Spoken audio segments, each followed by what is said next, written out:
मेरे चैनल पर आपका बहुत बहुत स्वागत है दोस्तों। आज हम बात करेंगे उस समय की जब कॉर्बेट बिल्कुल सीख रहे थे, जंगल की भाषा समझने की कोशिश कर रहे थे जंगल को, उनकी पाठशाला जंगल। आज हम बात करेंगे उस पर। कॉर्बेट लिखते हैं दोस्तों कि जंगल का भी एक अलग से नेटवर्क होता है दोस्तों, और उस नेटवर्क में बहुत सारी ऐसी चीज़ें होती हैं जो हम कोई भी नहीं जानते, उन्हें हमें समझना बहुत ज़रूरी होता है दोस्तों। कॉर्बेट लिखते हैं दोस्तों कि जब मैं बिल्कुल समझने की कोशिश कर रहा था, मैं अपनी किशोर अवस्था में था, बचपन से किशोर अवस्था की तरफ बढ़ रहा था, तब की ये कहानी है। और उनकी किताब जंगल लॉर्ड से ये ली गई है। उन्होंने इस कहानी में अपने शुरू के अनुभव दिए हैं दोस्तों। कहते हैं एक बार मैं अपना कैमरा लेकर अकेले ही जंगल में निकल गया और चलते चलते थक गया तो एक बरगद के पेड़ के नीचे में बैठ गया। शाम होने में कुछ समय बाकी था।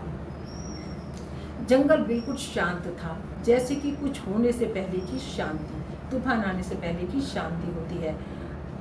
तभी सामने एक हिरणों का झुंड चल रहा था। उन झुंड ने चलना बिल्कुल बंद कर दिया और अपनी पूंछ खड़ी कर ली।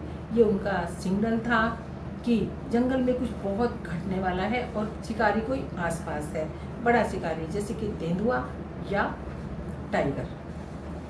तो दोस्तों फिर दूसरा उन्हें सिग्नल मिला। उनके ऊपर एक लंगूर बैठा था पेड़ की डाल पर, उसने भी खौं खौं करके बहुत तेज चिल्लाना शुरू कर दिया। ये दूसरी अलार्म थी उनके लिए। फिर तीसरी अलार्म उन्हें मिली दोस्तों कि एक बार्किंग डियर भागता हुआ अपनी झाड़ी से निकला और बहुत तेज भौंकता हुआ दूर भाग गया। ये उनके लिए तीसरा अलार्म था दोस्तों। तभी कॉर्बेट को लगा कि कोई बड़ा शिकारी आसपास है। उन्हें उसकी गंध महसूस हुई दोस्तों। फिर कुछ पल बीतने के बाद ही सामने झाड़ी थी, उन्होंने उस पर आंखें जमा दी। उन्हें लगा वहीं है। समझ नहीं आ रहा था मौत किस तरह से आने वाली है, लेकिन उन्हें लगा शायद कोई जानवर वहीं पर है। जैसे ही उन्होंने वहां पर आंख लगाई, कुछ पल बीतने के बाद ही वहां से एक तेंदुआ निकला। वो लिखते हैं तेंदुआ इतना खूबसूरत था कि जैसी धूप उसके सुनहरी उस पर पड़ रही थी, उसकी बॉडी पर उसकी जो धारियाँ थी सुनहरी, वो बिल्कुल सोने की तरह चमक रही थी। तेंदुआ बहुत ज़्यादा सुंदर था, लेकिन बात यहाँ सुंदरता की उस वक्त नहीं थी दोस्तों। उस टाइम था डर, तेंदुए का डर दोस्तों। वो भी अपनी शुरुआती समय में थे और उन्हें भी इतना एक्सपीरियंस तब तक नहीं हुआ था। वो लिखते हैं कि मैं चुपचाप आंखें बंद कर कर बैठ गया बरगद के पेड़ के। बिल्कुल मैंने अपनी सांस भी रोक ली।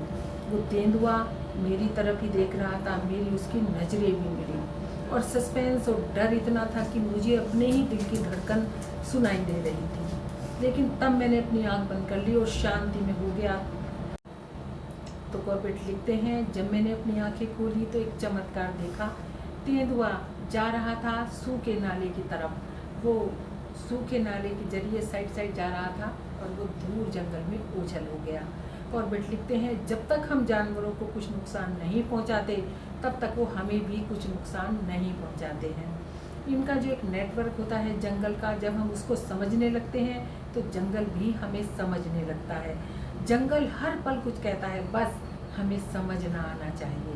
तो दोस्तों ऐसे कॉर्बेट की जुबानी, उनका ही एक ये किस्सा जो उनके शुरुआती समय का था, आपको कैसा लगा अवश्य बताइएगा दोस्तों। मेरा नया चैनल है, आपके सपोर्ट की बहुत आवश्यकता है। आप इस चैनल को सब्सक्राइब कीजिए, लाइक और शेयर कीजिए दोस्तों। आपके सपोर्ट के बिना मैं नहीं जीत पाऊंगी दोस्तों।